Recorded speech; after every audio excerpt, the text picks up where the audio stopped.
My name's Sherry, and life's been kicking me hard these days. Just 6 months ago, I walked out of what was supposed to be my forever love story. Add to that, my grandma's losing herself to dementia, and it feels like the walls are closing in on me. I was at my job at the local library, trying to focus on reshelving books, but my mind was miles away with Grandma. That's when my best friend, Jess, walked in, her face all scrunched up with worry the way it does when she's about to give me a piece of her mind. "Sherry, you look like hell," Jess stated bluntly, her hands on her hips. "Thanks, Jess, you always know how to cheer me up," I replied, the sarcasm dripping from every word. "No, seriously, Sherry. This ain't healthy. You need help, someone professional to talk to," she insisted, her gaze softening. I knew she was right. The sleepless nights and constant anxiety were wearing me down. So, I sighed. "Maybe you're right. Do you know anyone?" She nodded eagerly. "Dr. Fisher. Heard he's good with cases like yours. I'll text you his details." I wasn't sure about spilling my guts to a stranger, but something had to give. The very next day, I found myself sitting in Dr. Fisher's office, a cozy room with soft light and too many diplomas on the wall. He was older, maybe in his late 40s, with a calm demeanor that made the room feel safer. "So, Sherry, tell me what's been troubling you," he began, his voice smooth and reassuring. "Where do I even start?" I thought. "It's everything. I left my fiancé, my grandma's sick, and I just feel stuck," I managed to say, the words tumbling out. Dr. Fisher nodded, jotting down notes. "It sounds like you're carrying a heavy load. Let's unpack that together, shall we?" As the sessions went on, I found myself telling him things I hadn't even admitted to myself. He never judged, just listened and offered the occasional, or, "I see." It was like unclogging years of pent-up fear and sadness. One particular day, I left his office feeling lighter than I had in months. The sun was setting, casting a warm glow on the world. I actually smiled, feeling a flicker of hope. That night, at my small apartment, as I was heating up some canned soup, my phone buzzed. It was a message from Dr. Fisher, something about a follow-up appointment. I stared at the screen for a long moment. This guy was becoming my lifeline, and part of me hated that I needed him so much. The days turned into weeks, and before I knew it, 2 years had passed since I first stepped into Dr. Fisher's office. I started feeling like I could breathe again without a boulder pressing on my chest. I even managed to laugh genuinely at a joke Jess made. It was during one of these lighter moments that my phone rang. It was an unknown number, but I picked it up anyway. "Hello, Sherry, it's Dr. Fisher," the voice on the other end said. I was taken aback. "Dr. Fisher? Is everything okay?" I asked, a hint of worry creeping into my voice. Yes, everything's fine. I was calling to discuss your progress and, perhaps extend an invitation," he said, a nervous chuckle following his words. "An invitation?" I echoed, curiosity piqued. "Yes, I thought, perhaps, we could meet for a coffee, outside the office. You've made tremendous progress, and I think it might be beneficial to see things from a new perspective," he suggested. I paused, chewing my lip. This was uncharted territory. "Isn't that, like, against some rule or something?" I finally asked. There was a brief silence. "Well, you're not my patient anymore. I thought it might be nice to catch up in a more relaxed setting," he replied. Something about the way he said it made me agree. "Okay, sure, coffee sounds nice," I said, trying to ignore the flutter in my stomach. We met at a local cafe the following Saturday. It was weird seeing him outside the office, in jeans and a casual shirt. He looked normal, almost like a different person. "You look well, Sherry," he said as he greeted me with a warm smile. "Thanks, Dr. Fisher. I feel better too," I replied, tucking a loose strand of hair behind my ear. "Please, call me Robert. We're not in the office now," he said with a light laugh. I nodded, feeling a bit awkward. "Okay, Robert." The conversation flowed surprisingly easily. We talked about everything and nothing. He told me about his love for hiking and how he always wanted to visit the Grand Canyon. I shared my newfound love for painting, a hobby I took up as a form of therapy. As we sipped our coffee, he leaned in, his eyes serious, but kind. "Sherry, I've seen you grow and overcome so much. You're incredibly strong, you know that?" I blushed, unaccustomed to such direct praise. "Thanks, I guess I had a good therapist," I replied with a small smile. He chuckled. "Well, I can't take all the credit. You did the hard work." The cafe began to empty as we continued talking, oblivious to the time passing. It was only when the waiter came to clean up that we realized hours had flown by. "Guess we better head out," I said, feeling a twinge of disappointment. Robert stood up, offering a hand to help me up. "Sherry, I've enjoyed this more than I thought. Would you be interested in doing this again? Maybe dinner next time?" I hesitated, a mix of excitement and caution swirling inside me. But looking into his sincere eyes, I found myself nodding. "Yeah, dinner sounds great." The initial charm of our dinners and casual meetups quickly turned into a full-blown romance. Before I knew it, Robert and I were inseparable. He was attentive, caring, and always there to lend a hand, especially with Grandma's situation. I thought I'd hit the jackpot, that my life was finally taking a turn for the better. But after the wedding, the man I married started to change, or maybe his true colors began to show. It started subtly. He'd make comments about my friends, "You're better off without them," or "They don't really care about you." At first, I brushed it off as overprotectiveness, but then it got worse. He became possessive, needing to know where I was every minute of the day. His control seeped into every aspect of my life. He insisted I quit my job, saying he didn't want me to stress about work. "You don't need to work. I can provide everything. Trust me, Sherry," he'd say, his voice firm. But it wasn't about the money. It was about freedom, about having something that was just mine.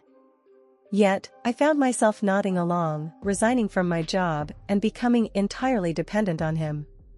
That was his plan all along. Then came the isolation. He'd check my phone, monitor my calls and texts. "Who are you talking to? Why are you laughing? Tell me," he'd demand, his eyes wild with an unsettling intensity. "It's just Jess, you know her," I'd stutter out, feeling like a child caught in a lie. He'd snort. "Jess, huh? She's no good for you. I don't want you talking to her anymore." It was insane. I felt like I was losing my mind. One day, I couldn't take it anymore. I confronted him, my voice shaking but loud. "I can't do this, Robert. I can't live like you're my warden. I need my life back." He just laughed, a cold, heartless sound that echoed through the house. "Your life? Sherry, your life is with me now. And if you even think about leaving, what about your grandmother? Without me, she's back on the streets. Remember that." I was trapped. Every time I thought about standing up to him, about leaving, the image of my sweet, confused grandma being thrown out of the care facility would stop me dead in my tracks. I was caught in a web of his making, every move calculated to keep me under his thumb. Nights became my only solace, the only time I could cry without fear of reprimand. I'd lay in bed, the man I thought I loved snoring next to me, and wonder how I got here. How did the charming, caring man I married turn into this monster? I realized too late that the signs were there from the beginning. His need for control, his dismissal of my friends, his insistence on me quitting my job. I was blinded by the need for love, for someone to care. And now, I was paying the price. I had to do something, anything. I couldn't live like this, not really living at all. But every time I thought about acting, his threats against my grandmother would paralyze me. It was a vicious cycle of fear, control, and utter hopelessness. And I had no idea how to break free. After months of being under Robert's thumb, I felt like I was fading away, becoming a ghost in my own life. The vibrant, independent woman I once was had been replaced by a shadow, flinching at the sound of his voice, jumping at the slam of a door. The house felt like a prison, and Robert was the warden, his rules the chains binding me. One evening, as we sat in what was supposed to be our cozy living room, the tension was particularly thick. I was on edge, trying to appear small, invisible, but he was like a storm, brewing and ready to burst. "Why don't you ever look at me when I talk to you?" Robert snapped suddenly, his eyes narrow slits. I flinched. I'm sorry, I was just thinking about something. Always thinking, always in your head. You're here with me, remember that. I'm your husband. His voice rose with each word, the last almost a shout. I nodded, murmuring apologies, trying to placate the rising fury in him. But it was no use. He was in one of his moods, and there was no calming the storm. "You know what? I've had enough of this attitude. You need to learn." His voice was cold, calculated. Before I could react, he grabbed my arm, his fingers digging into my skin. "Robert, please, you're hurting me," I cried out, fear overtaking me. He dragged me to the small storage room, the one place I hated the most.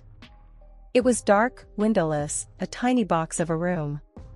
"Maybe some time in the dark will teach you to appreciate what you have," he hissed, pushing me inside. I stumbled, falling to the cold floor as he slammed the door shut, plunging the room into complete darkness. My heart raced, panic clawing at my throat. I've always been terrified of the dark, a fear I once shared with him, back when I thought he cared. "Robert, please. Let me out. I'm scared of the dark, remember?" I shouted, my voice cracking. His laughter was the last thing I heard before his footsteps faded away.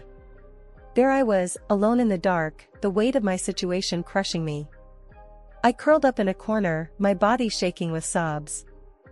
Time passed, I don't know how long. It felt like an eternity. Every creak and whisper of the house made me jump, my imagination conjuring monsters in the shadows. But the real monster was just outside the door, the man I had married. Finally, the door creaked open, a sliver of light cutting through the darkness. "Have we learned our lesson?" Robert's voice dripped with mockery. I couldn't speak, couldn't look at him. I just nodded, anything to get out of that room. He pulled me up, his grip still tight but slightly less punishing. "Good. Remember this feeling, Sherry. Remember who's in charge here." As I stumbled back to the living room, my legs weak and my eyes adjusting to the light, I felt a deep, burning shame. How had I let it come to this? How had I become someone so weak, so controlled? But beneath the shame and fear, a spark of something else flickered. Anger. I was angry at him for treating me this way, and angry at myself for allowing it. That dark room had been a wake-up call. I couldn't live like this, couldn't let him snuff out the last bit of me. Amidst the despair of my darkening world, a glimmer of unexpected hope emerged. I discovered I was pregnant. As I held the positive test, a wave of emotions overtook me, fear, uncertainty, but also a fierce protective love. I clung to the hope that this news might soften Robert, maybe even bring back a trace of the man I had fallen in love with. With a trembling heart, I approached him that evening. "Robert, I have something to tell you. We're going to have a baby." His reaction was immediate and terrifying. His face contorted not into joy, but into a furious scowl.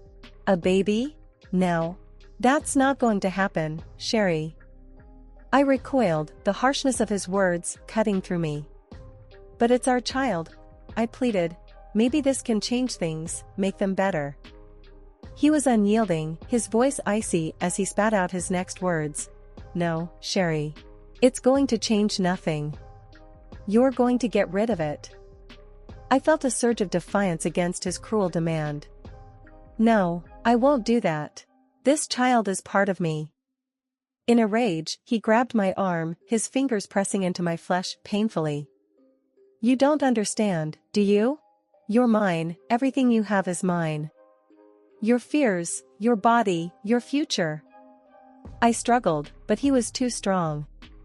"Robert, please, let me go." Instead of relenting, he dragged me to a small, locked room in the back of our house, a place he knew I avoided at all costs. The room was dark, damp, and crawling with spiders, my deepest, most paralyzing fear. With a shove, I was inside, the door slamming shut behind me.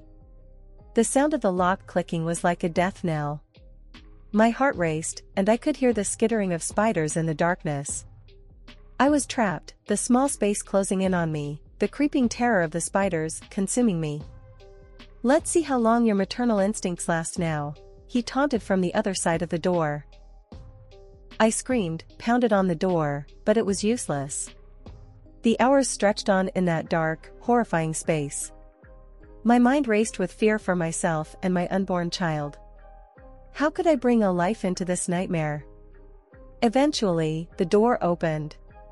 Robert's silhouette filled the doorway, a smirk on his face. "Well, have you thought it over? Will you get rid of the problem now?" Weak, terrified, but resolute, I whispered through my tears, "No." That defiance cost me dearly. He left me there longer, the spiders, my only company. The last thing I remember is falling to the floor and fainting. Waking up in the sterile white of the hospital room, I was momentarily disoriented, the beeping machines and four-line foreign intruders in my muddled consciousness. Memories flooded back, Robert, the spiders, the darkness, and a shudder rippled through me. But amidst the fear, a new sensation bubbled within me, the fierce, protective love for the tiny life growing inside me. I knew I had to act, not just for me, but for my unborn child. As soon as I was alone, I carefully pulled out the phone I had hidden away and dialed my cousin, Mark, who worked in the FBI. His voice was a lifeline as I whispered my situation, each word a mixture of fear and hope. "Mark, it's Sherry. I need help. It's Robert. He's..." My voice broke, the reality of it all threatening to overwhelm me. "Sherry, slow down. Tell me everything." Mark's voice was calm, steady. I recounted everything, each word lifting a bit of the weight off my shoulders. Mark's responses were terse, professional, but underneath I could hear the undercurrent of rage. "Sherry, listen to me. I'm going to help you. We're going to get you out of there, but you need to be strong a little longer. Can you do that?" he asked. I nodded into the phone, a silent promise to myself and my baby. "I can, Mark. I have to." "Good. I'm going to make some calls. We'll act fast. Just hang tight and don't do anything to arouse his suspicion," he instructed. I agreed, the plan forming a fragile lifeline in the chaos. The rest of my hospital stay was a blur of doctors and whispered phone calls, each moment stretching into eternity as I awaited my release. When the day finally came to return home, a heavy dread settled over me. The house that once promised love and safety now loomed like a monster, its walls surely echoing with the screams and tears of the past months. Robert was waiting, his presence filling the room like a dark cloud. I braced myself for the confrontation, the culmination of all the fear and resolve that had been building inside me. "Sherry," Robert began, his voice eerily calm. "You're back. How was the hospital?" I kept my voice steady, masking the storm of emotions within. "It was fine. I'm feeling better," I lied, meeting his gaze with a feigned calmness. He circled around me, like a shark sensing blood in the water. Good, because we need to talk about the situation." His eyes flicked down to my still flat stomach, a sneer curling his lips. I clenched my fists, feeling the baby stir within me. "There's nothing to talk about. I've made my decision." Robert's face twisted into a mask of fury. "Your decision? You think you have a choice here?" I swallowed hard, standing my ground. "Yes, I do. This is my body, my child. I won't let you control me anymore." His laugh was cold, devoid of any real humor. "Oh, Sherry, you never learn, do you? I always have control. Always. But this time was different. I had a plan, a lifeline. I just needed to bide my time, play along until I could make my escape." "I'm tired, Robert. I'm going to bed. I said, turning to leave the room. He grabbed my arm, his grip like iron. "You're not going anywhere until we settle this." That's when the front door burst open, the sound echoing like a gunshot through the house. Police officers streamed in, their badges glinting, their faces set in grim determination. "Robert Fisher, you're under arrest for the abuse and unlawful imprisonment of Sherry Fisher," one of the officers announced, his voice cutting through the tension like a knife. Robert's face went white, his grip on my arm loosening in shock. "This is ridiculous. She's my wife, she's lying." But I wasn't alone this time. Mark strode in behind the officers, his face a mask of brotherly fury. "No, Robert. You're the liar. We have everything. The recordings, the testimonies. It's over." Robert's eyes darted around, looking for an escape, but there was none. The officers handcuffed him, reading his rights as he continued to splutter denials and threats. As they led him away, his eyes met mine one last time, a mixture of disbelief and rage. But I didn't cower this time. I met his gaze squarely, the fear inside me replaced by a burning sense of justice. After the chaos had died down, Mark came over to me, his expression softening. "Sherry, are you okay?" I nodded, feeling the tears well up. "Yes, I think so. Thank you, Mark. Thank you for everything." He hugged me tightly, a protective brotherly embrace. "Always, Sherry. Always." The house felt eerily quiet after they left, the shadow of Robert's presence still lingering in the corners. But as I sat there, alone yet free, I felt a sense of peace I hadn't known in years. The confrontation had been terrifying, but it was the first step towards a new life for me and my child. The world seemed brighter, the air fresher, as I stepped into my new life. The chains of fear and control were finally broken, leaving behind a path paved with hope and the promise of a new beginning. With Robert now facing the consequences of his actions, I could finally breathe, finally plan for the future I wanted for me and my baby. I moved back into my old apartment, the familiar walls a welcome embrace.